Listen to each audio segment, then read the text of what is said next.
Well, hey, gang, Jim Jacobus. Welcome to this week's In the Sales Arena training webinar. Glad to have you guys with us. Really looking forward to our time together. And I've just got to tell you, it's kind of interesting. We've been charting and looking at and paying attention to and measuring a lot of the things that we do. It's kind of interesting when we title things in kind of a plus way, we tend to get more people that show up. And now we're kind of playing around with titling things in a negative way. And we have fewer people show up, fewer downloads and everything. So we're actually kind of testing this title today, 3 things that keep salespeople from getting in front of more prospects and what to do about it. And interestingly enough, about half as many people actually showing up on the webinar today. That may be because it's not a good title, or maybe because it's not a good subject matter. Nonetheless, just kind of interesting, and would love any kind of feedback you guys have about what's valuable to you and what you're going to find most helpful and interesting. So again, glad to have you with us. Really looking forward to our time together today. We're going to cover what I see in the work that we do with our clients, the consulting work and the training work, the 3 things that tend to keep us from getting in front of prospects as well as customers. And we wanted to put "and customers" in there, but the title was already a little bit longer than we wanted it. So interesting enough, these things apply not just to trying to get in front of prospects, but they also apply to keeping us from getting in front of more of our existing customers as well. So really looking forward to our time together today. Real quick, kind of cover the agenda. I like to do that every week so you can get a sense of where we're going and what we're going to be talking about. This is going to be a very much a tactical, skill set, mindset-oriented kind of sales training webinar today. So we're going to go over some real hardcore things to do, but we're going to talk about our mindset as much as anything. And we're finding that a lot of you guys want a lot of that kind of stuff. You want more mindset stuff. How do you think about things? How do you see things kind of stuff? So a lot of very tactical stuff today, real mindset oriented. We're going to look at working on how we get in front of more clients today. And we've really been going down that road pretty much all month with not just the sales training webinars, with the coaching call last week. If you didn't miss that, that was a really good one. You guys were great. Had a fun time covering that, but also in our podcast, and I've written a couple of blog entries. So if you want more data on this, I'm going to give you some ideas later on in the program to how to do that. And then that said, I'm going to give you 3 reasons why today, and I kind of go back to something I said last week. There are no silver bullets in being successful in sales. It really encompasses mastering at a high level 4 key areas: sales process, value-based selling, building intentionally building level 5 and 6 relationships, and then becoming at a core level the things that it takes to be extraordinary at what we do. Those are the things that we have to really put all of those pieces together to master. And quite frankly, I don't know that you ever put them all together. I know I haven't, and I pursue this about as focused as anybody ever can or would. I'm not saying there aren't guys out there further down the road, but I mean, to really get to where we want to get to, where we can see as many clients as we want, when we want, how we want, our business is growing the way we want it to, it really requires more than just not doing something. But I am going to kind of use these 3 things today to help us illustrate what I think gets in our way. What are some of the roadblocks? And again, they tend to be very common, very normal. I see it everywhere I go. That said, if we can get past these roadblocks, we really become significantly different in the eyes of our customers. Our business grows, we're more successful, it's more fun, and we'll do better. So I'm going to look at these 3. They're not silver bullets. They're part of a much bigger picture, but I do think they can help us, again, keep focusing and keep refocusing on some of the things we need to do. I always like a quote, and this is one of my favorites. It says, "The price of progress is the pain of change." And man, I heard Tommy Hopkins say that, I think in 1979 or 80. I had just moved to Dallas. To Houston from Dallas. I went and saw Tommy speak at the Arena Theater here in Houston. And I know we've got some people on the call today that are from Houston. And I'm going to tell you what, I just loved listening to him. I think I spent $200 or $300 on some of his tapes that day. I still have them in my library right here in the office. I can look over and see 2 sets of cassette tapes that I bought from Tommy Hopkins at the time. And I just loved the way he approached things, because when he spoke about being with customers and clients and what to do, he sounded like he'd been in front of the same kind of people I had, and that his answers were things I felt like I could do, as opposed to other people I'd heard that suggested things. I just thought, that's not me. But I have always loved this quote. I've used it a lot. Every time I use it, man, I watch people writing it down really fast. The price of progress is the pain of change. If we're going to be outstanding at sales and we're not where we want to be today, then that means we've got to be willing to change. And that's what it's going to take to grow, to be better, to be outstanding, to be as good as we want to be. And that change is uncomfortable sometimes, downright painful. I tell people all the time, sometimes when I'm doing sales training programs, understand this: today, with you guys in front of a sales training team or something like that, my job is to make you uncomfortable. My job is to bring up an idea or a concept of a new way of doing things that would cause you to go, I need to change what I'm doing. And if I cause you to think about changing what you're doing, I'm creating pain for you. I know that. And that's my job. And I realize that I want to do that, and I'm not going to shy away from it. And those of you who are the best of the best and will continue to be the best of the best, bottom line is you're going to embrace that change. What I have learned from those that are outstanding at what they do is, you point out a gap between where they are and what they could be, they're the first to close that gap. So I believe that's why you're on the call. And again, I don't go out of my way to make it painful or uncomfortable, but I am going to challenge us today. And I'm going to push a little harder today on some things than maybe I might have pushed in the past. So I ask your forgiveness in advance. I recognize that's what I think my job is, not to be ugly about it by any means, but to challenge us all in a way that would make us uncomfortable. So I've always liked Tommy. I've always liked his quote here. And I think that really speaks to what it's going to take to be the best of the best. So here's the 3 things. All right, these are the 3 things. I'm going to list them first, and we're going to go through them and talk about some things we can do. All right, the first thing is no differentiation. We're just like everybody else. Everybody else that calls on them, every other sales rep that calls on them, every other consultant that wants their business, we're no different than anybody else. We are the same. There's no differentiation between us and them. Second thing is, we do not communicate or bring any perceived value in the mind of the customer. Now, we talk a lot about value here, and I can tell you that when we do our sales training programs, when we're talking about value-based selling, it's one of the more difficult things for the folks to grab a hold of. But once they do, you can see the lights go on. Once they recognize how to sell value, why value is so important, how it gets us out of the price trap, how it helps us differentiate, then they're all over it. How do I learn how to do a better job of this? And we say no value, that's perceived value in the mind of the prospect. All right. If they perceive that we're going to bring value, again, I'll just be ridiculous about it. Let's say that I perceive that you wanted to come and visit with me. And what you would do is, if I visited with you for 15 minutes, every time I gave you $1, you would give me back $500. All right. And imagine my time is the dollar. I give you 15 minutes of my time. I give you $15. But for every minute I give you, you give me back $500. Well, that 15-minute visit's going to turn into a 30-minute visit or an hour visit. But the reason I don't let a bunch of salespeople come see me, the reason I don't want to talk to them on the phone, is that I don't have there's no perceived value in that phone call for me. So I don't want to talk to them. I don't want to spend my time. I don't want to invest that.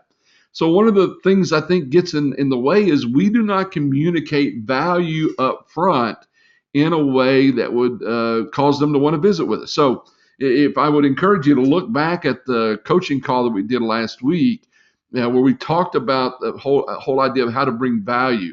Look at the webinars we've done on how to get a 15-minute meeting with anybody and what to do when you get there.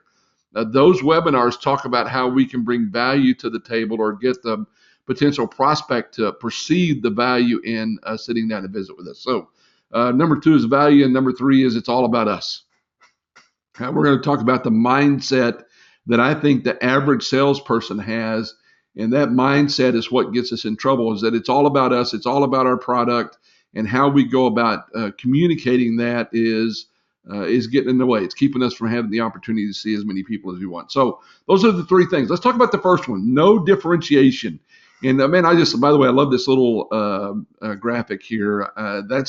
That's the whole idea. We're swimming around in a fishbowl with tons of other fish that do what we do. And as long as we're in the midst of that fishbowl, we look like everybody else. And so we want to talk about how do we differentiate ourselves from other folks.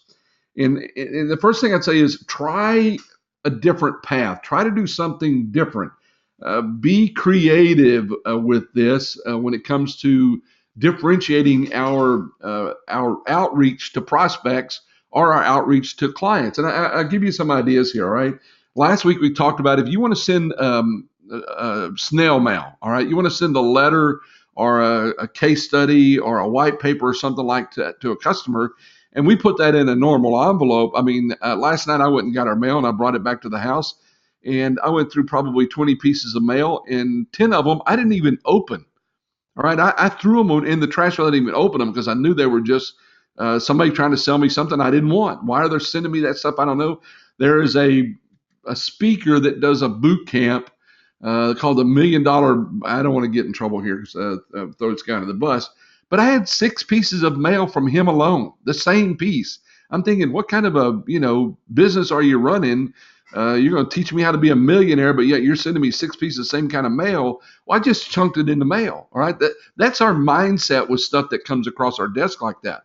So last week we talked about if you want to send something and you want to get the attention of the decision maker, send an overnight a letter, send an overnight UPS or USPS or something like that, and address it to the decision maker. I can tell you this, we talked about it last week. You send out 100 pieces of regular mail, you may get 10 of them opened. If you send out 100 of these kinds of things, you'll get 90 of them open. And so if I want the decision maker to open my mail, I'm going to send it to the decision maker using the overnight mail. Now, I will tell you this, and again, this is where I think we get in trouble a lot, and I'm going to rant a little bit today. I'm just a little sideways, guys, so forgive me, all right? I don't know what's going on here. I'm a little sideways today, but we talked about that last week, and then I got an email from a guy who said, I have 20 people on my list, and it's going to cost me an average of $9 a piece to send them those letters. That's $180. I don't know if it's worth it or not. And so I just emailed him back, hey, give me a call. Let's talk about it. It may not be. So he gives me a call on the phone, and we talked about it. And I said, so let me ask you a question. How good are these 20 people you want to send stuff to? And he was going, well, they're actually pretty good clients. I did the ideal customer exercise you recommended. I got rid of some people. I narrowed it down. These are actually what I think are very good potential clients. And I said, okay, if you continue to do it the way you're doing it, how many of them do you think you'll get in front of? And he said, maybe 2 or 3. I said, and if you sent the overnight letter, how many do you think you get in front of? He goes, maybe 10 or 12. I said, what's your average sale worth? What's your average customer worth after 5 years? Somebody you really got to, what's your average customer worth? He said, about 80, 90 grand a year. And I rolled my eyes. Thank goodness I was on the phone. I want to go, wait a minute. You don't want to spend $180 to get in front of 10 to 12 people that 5 years from now could be spending 80 or 90 grand a year from you. What's your commission on that? He goes, about 25%. I just, I wanted to go, come on. We've got to be creative with these things. And again, I want you to be smart about what you get a good return on investment for. But at the end of the day, come on, we've got to try some things that are different. There was a point in time that a bureau agent and I sent out 10 combination safes. All right. I still have one of them here in my house. That's what I keep my papers in and everything. Fireproof combination safe. It was a cute little thing. It wasn't very big, about 6 by 6 square. It's kind of heavy. And they were about $50 a piece. We sent out 6 of those with a campaign to 6 high-level VP of sales decision makers. We got an audience with 4 of those, all right, after sending out 10 of these safes. We got an audience with 4 of those, and 2 of those are still clients of mine today. All right, and again, we put something in there. It was kind of a cute little piece, and we're trying to get their attention. And I mean, it was kind of goofy and cheesy, quite frankly, looking back on it now. But the people that saw it thought it was interesting. And 4 of them talked to us, and 2 of them are still clients today. And I can tell you this, those two clients have done almost 7 figures in business with us. So we've got to be creative. I was asking for creative ideas here a while back in one of the workshops that I did, and one of my clients sells chemicals to different folks, and this guy took a selfie of himself outside of the gate of a chemical plant of a client that he hadn't been able to see, and he put it on a send out card, a custom card, and the message was, "This is me standing outside hoping to get a meeting with you at some point in time. What's it going to take to get inside the gate?" And he got a meeting. All right. So it's just, I want us to be creative. All right. And do things like that would just make sense. Keep Google alerts on your clients and on the companies and their names, just stuff like that. Try a different path, be creative. And by the way, if you got some creative ideas, send them to us. We'd love to see those. I'd love to share those with other folks. Now, second thing is, it's about little things too. All right. We differentiate with little things. And I was just teaching some sales reps the other day, some stuff like putting together case studies and white papers and sending them to people, articles, things like that would differentiate us. You do that by using Google alerts and, sending things of value to your customer to get their attention. Little things like sending personal thank you notes. I taught this in a class a couple of weeks ago, and a couple of people looked at me like I had a third eyeball, that you would actually send a handwritten note to somebody. Yeah, darn right. Okay. And here's what I taught them. If you want to get in the habit of doing that, you'll separate yourselves from about 90% of the people out there that don't send handwritten thank you notes anymore. Back in the day, old school, if you will, probably only 50% of the people did it and 50% didn't. Now, probably 10% do and 90% don't, which I think is an even better reason to send handwritten thank you notes. But if you're going to do that, here's what you do. Go to the CVS or the Walgreens or whatever's near you, buy a package of 20 of them in advance, go get the stamps, put the stamps on them, and put them in your briefcase or whatever you carry around with you. And as soon as you leave somebody that did something of value for you, or you had lunch with or dinner with, or you had a meeting with, or you're a prospect, you saw them for the first time, write the note out in your car before you even put the thing in gear. You can turn it on and turn the air conditioner on, especially if you're in Houston now, it's starting to get hot. All right. But write the note right there and then seal it with, it's already got a stamp on it.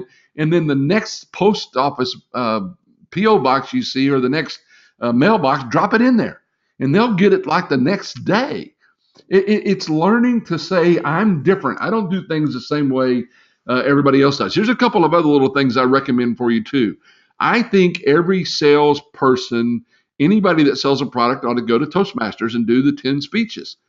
Become adept at speaking in front of an individual or a group of individuals in a way that makes you more effective. I think you ought to do stuff like that. I think you ought to take a copywriting course. Look at the guys at copyblogger.com, places like that, where you can read up on things like subject lines and how do you write good letters and things of that nature. It's all these little bitty things that say we're different than everybody else. Those are the kinds of things I think are really important. And then there's really kind of the big things. And I'm going to narrow that down to the whole idea of being a master at what we do. It's the putting it all together and pursuing becoming the best of the best. And then I really just like asking the question, how good do you want to be? How good do you want to be? And if you were the best of the best, what kind of lifestyle would that provide for you and your family? What kinds of things would that allow you to do? I think it's really important for people to get a why, all right? To really have some kind of a why that drives them. When you meet, or I meet somebody who is highly motivated, really driven, really focused and everything, they're different. There is a differentiation in and of itself that comes from the fact that they've got a big dadgum why that they're pursuing, and it causes them to be different than everybody else. And then the last thing that is, be extraordinary. We talk about the be, do, have equation. I want us to be at a core level extraordinary and pursue those things that we've talked about in the past. And again, I encourage you to go back, look at those webinars, look at the podcasts we've done, some of the blog posts and everything. The whole idea of being resilient, being personally accountable, being a self-manager, being a continuous learner, and being somebody who has skills to influence other people. I think it's really important for us to be the right person at a core level in order to be successful. So differentiation is one of the things that there's no reason for them to see us. I'm a me too guy. I'm out there waving my hands, jumping up and down in a crowd of 1,000 people going, hey, I do it too, me too, me too. Well, we've got to separate ourselves out like our little fish in the fishbowl here that says that we are different. And then the next thing, I'm not going to belabor this, but I do want to make sure that I cover it again. I'm going to keep covering this, all right? The reason we don't get into see people is because there's no perceived value in them seeing us. There's no perceived value. We have not come to the conclusion that we want to be a solution provider. We're a sales rep. We're running from door to door with a bunch of wares, pots and pans, and knocking on doors without any real perceived value, and we don't understand that we're there to provide solutions. What's the problem? What do we do about it? Why do they care? We provide solutions at 3 levels: the company level, the product service level, and the personal level. And until we really grasp the whole idea that if there's no value, there's no need, no hurry, we're never going to get in front of as many people as we want to. You knock on enough doors and get lucky. You can make enough phone calls and get lucky. We can all do that, but we're not going to get in front of enough people until we become clear about what our value is. We become clear about who our ideal clients are, and we start making more focused calls on people who really want and need what we do. All right, so let me kind of take a break there and see what kind of questions we have, any feedback you might have right now. Okay, any thoughts, questions?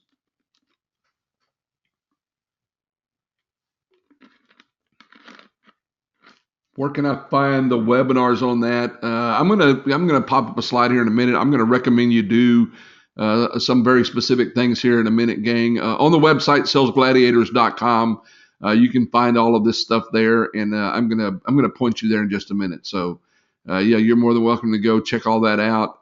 There's some good stuff on there. All right. Let's see here.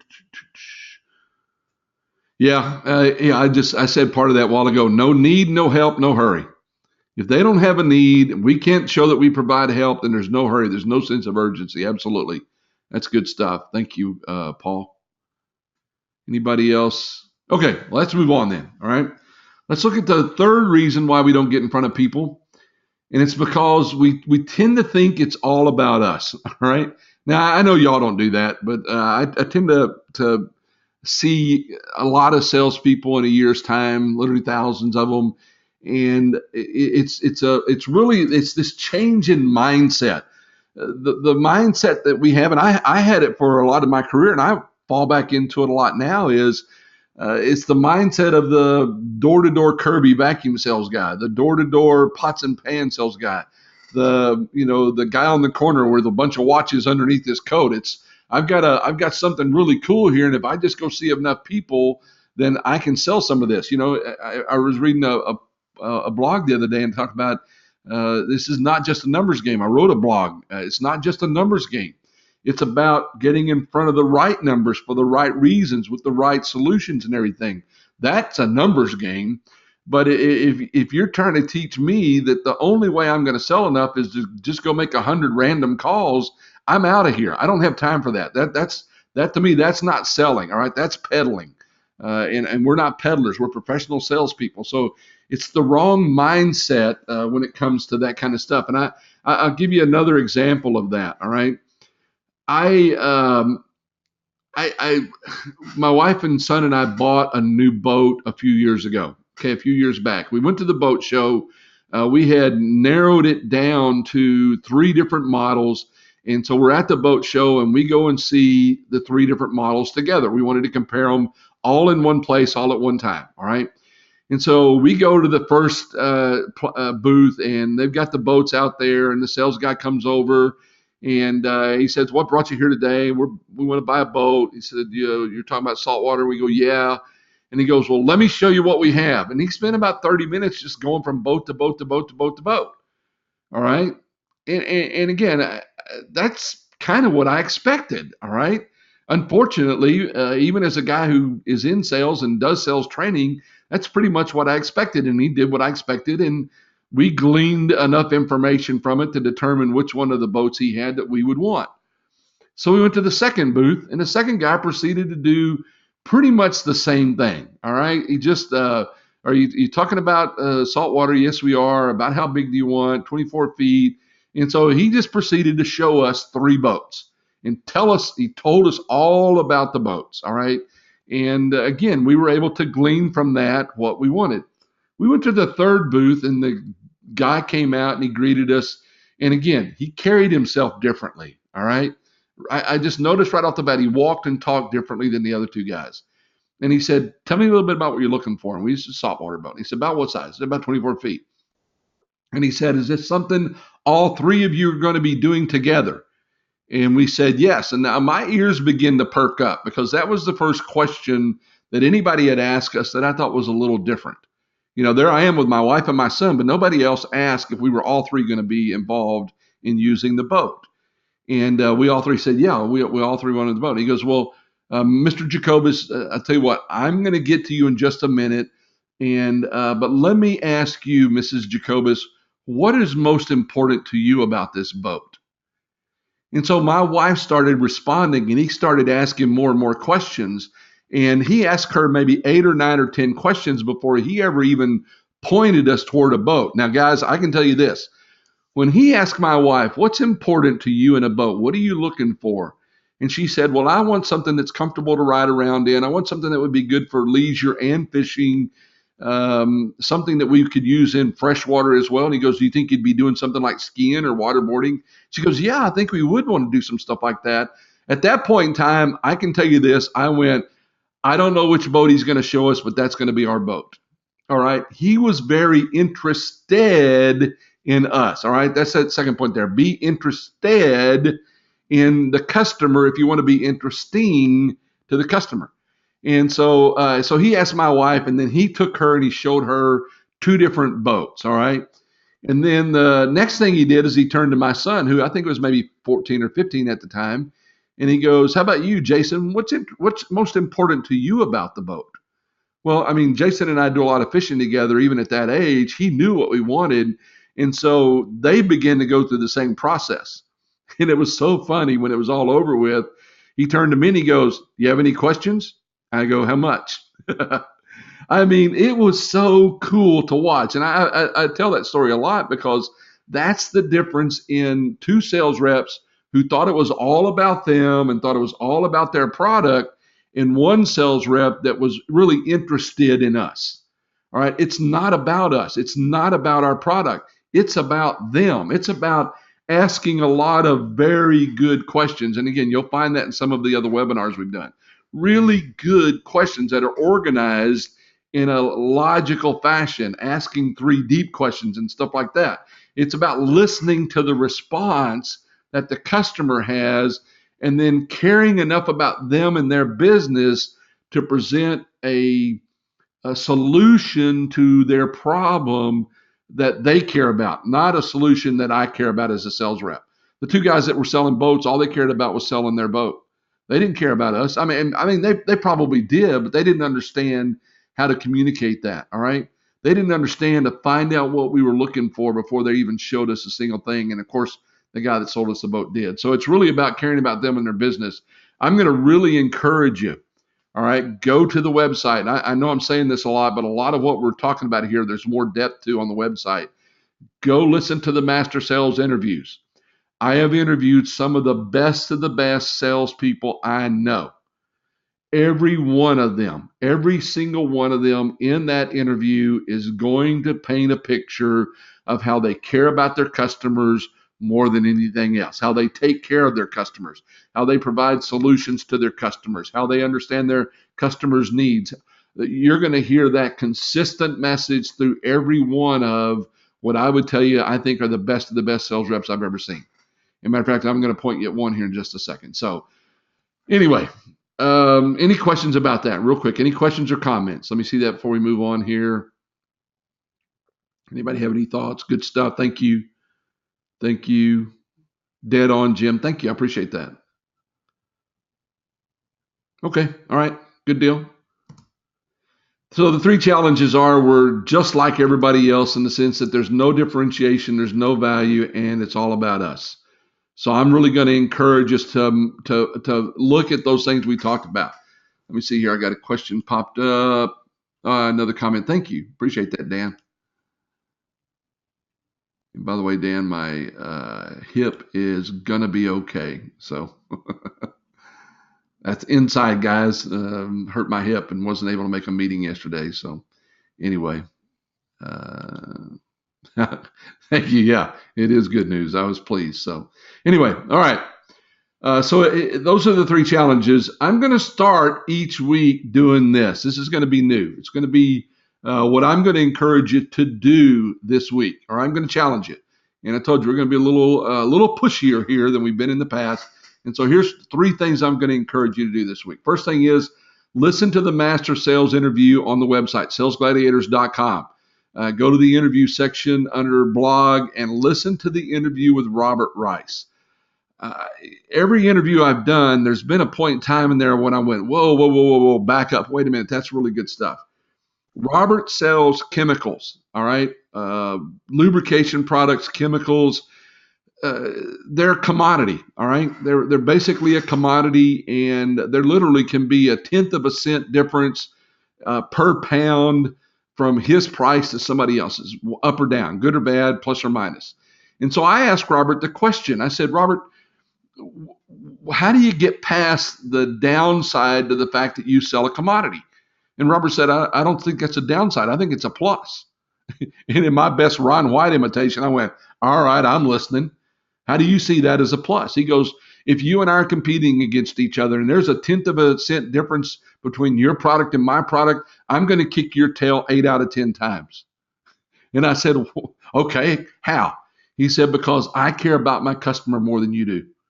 I take care of them better than you do. I differentiate my attitude toward them and their business and being there for them better than you do. And he said, maybe not you, Mr. Jacobus. He said, but better than all the other competitors that I have. I'm going to kick your butt 8 out of 10 times because I care about them more than you do. And I take care of them better than you do.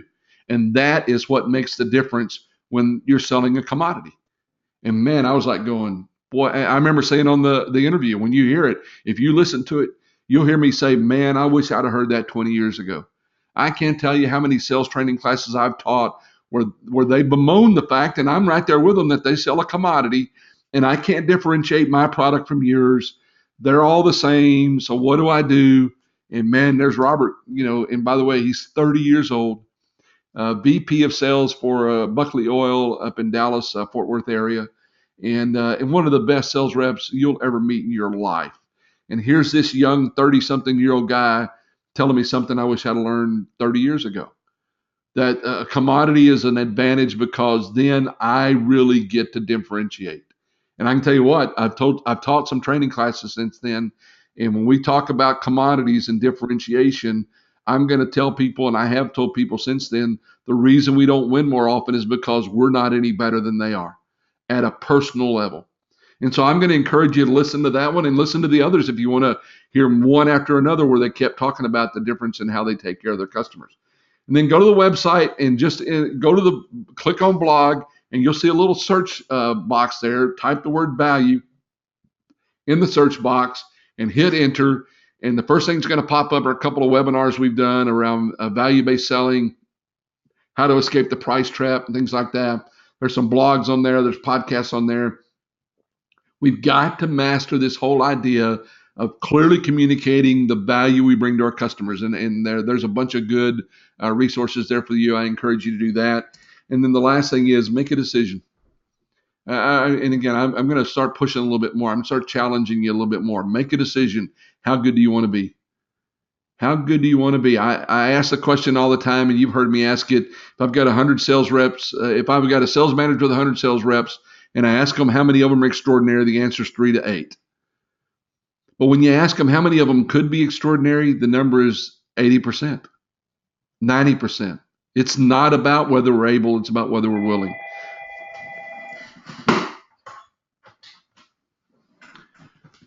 Little note to self, be sure and unplug the phone before you start the webinar. I have not done that.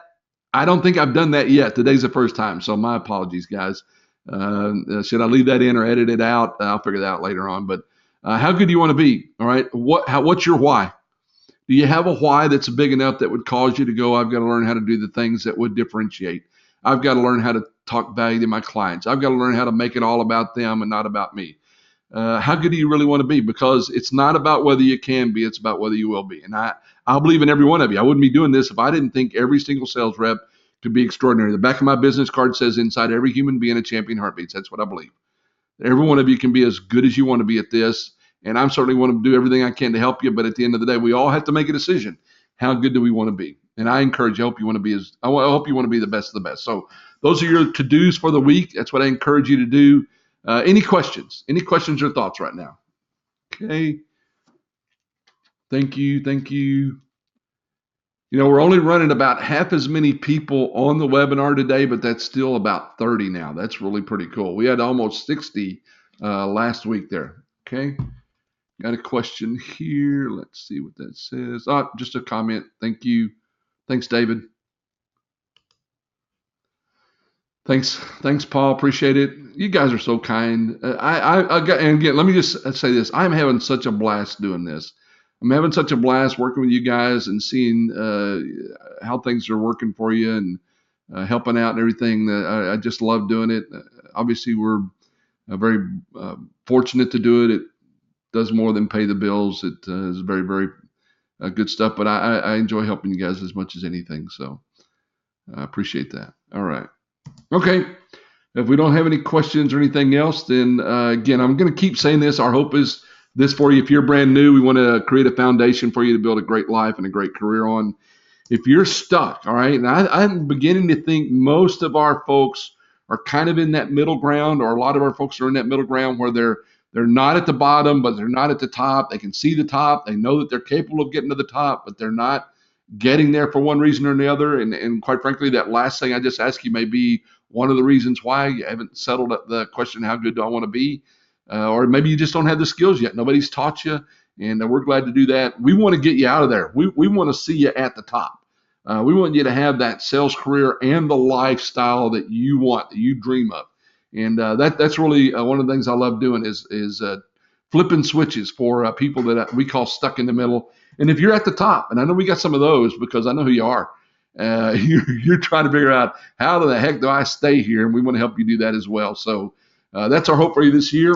Again, thank you so much. I appreciate you guys. If you have any questions for us, go to the salesgladiators.com/QIF and leave those questions, and we'll handle them in a future webinar, future coaching call, future podcast or blog or something like that. We're getting most of our content now from the questions you guys are asking us to cover, and so feel free to do that. And again, thanks, guys. Appreciate you. Let me know if I can do anything for you. We will not be doing a webinar next week. It's the last week of the month, but we'll be back on May 7th, I believe it is. We're going to move to Thursdays. We are indeed going to move to Thursdays. We sent out some stuff asking people. Logistically, that helps us do a number of things around here. Wednesday is a little too jammed up for us because of all the different content we're cranking out. So we are going to move the webinar same time on Thursdays, and you'll get some notices about that. You'll see the changes in the notices that come out about the webinar. So thanks a lot. You guys have a great week, and we really appreciate you. Take care.